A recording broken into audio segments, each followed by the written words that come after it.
Je m'appelle Anne, je suis née le 30 mars 1966 à Lille et je vis depuis 35 ans au Touquet-Paris-Plage. Le Touquet, c'est ma ville d'adoption. C'est là où je me suis construite et où j'ai rencontré donc mon époux. Bonjour chérie. Bonjour. Nous sommes commerçants avec mon jeune conjoint dans le centre-ville du Touquet, rue Saint-Jean. Je suis née sous X à Lille, à la maternité Salengro, et on était 3 enfants. Et Benoît l'aîné était métis, donc le côté métis pouvait difficilement cacher nos naissances sous X, donc en fait je l'ai toujours su.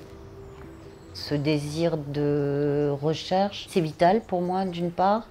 Je pense que comme un arbre, tant qu'on n'a pas ses racines, on n'a pas son équilibre, on se construit, mais avec des béquilles. Et en grandissant, j'ai tout imaginé. J'ai imaginé issue d'un viol, une maman mineure, mais vraiment jeune mineure. Oui, j'ai opté sur, je pense, à peu près tout le panel de possibilités d'une naissance sous X. Allô? Coucou Dani.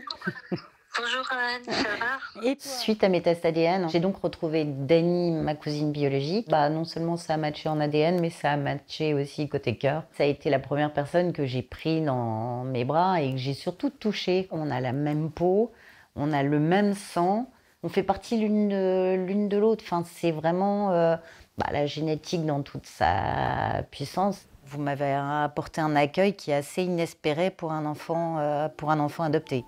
Et donc j'ai eu un de mes matchs qui avait un extraordinaire arbre généalogique qui m'a amenée jusqu'à Marguerite. Donc Marguerite, ma mère biologique.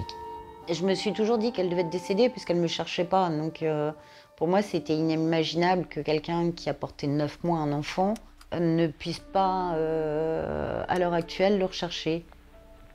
On ne va pas dire que Marguerite m'a accueillie avec beaucoup de bonheur. Je l'ai eu au téléphone, elle m'a raccroché au nez, je l'ai rappelé, elle a raccroché. Donc on est passé de je te raccroche au nez à je te donne 5 minutes, je te donne 20 minutes et on arrive à 1 heure. Et puis un jour, elle décroche plus. Je veux juste mon histoire et elle me la refuse et moi c'est ce refus que je n'ai pas accepté. C'est pas possible, en fait, je lui demande pas d'être ma mère. Elle sera jamais ma mère. 60 ans, ça me paraît très compliqué à combler.